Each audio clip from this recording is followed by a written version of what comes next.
Fangasi wa kwenye korodani, hawa ni fangasi ambao wamekuwa wakitesa maelfu ya wanaume wengi, kwa wanaume ama kwa wanawake.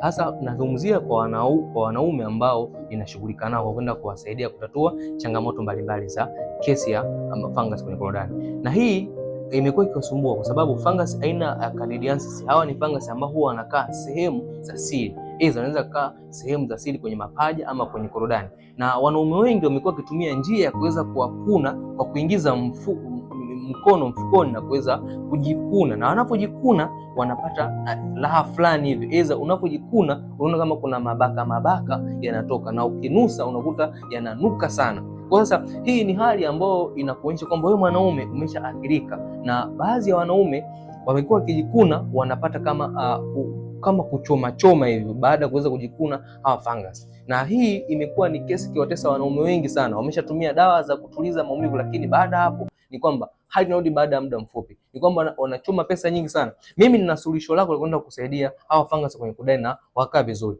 Kitu pekee cha kuweza kufanya wewe mwanaume unanitazama sasa, like, comment na kushare, save, ili mwenzako aweze kupata tips kama hizi kwa wingi sana.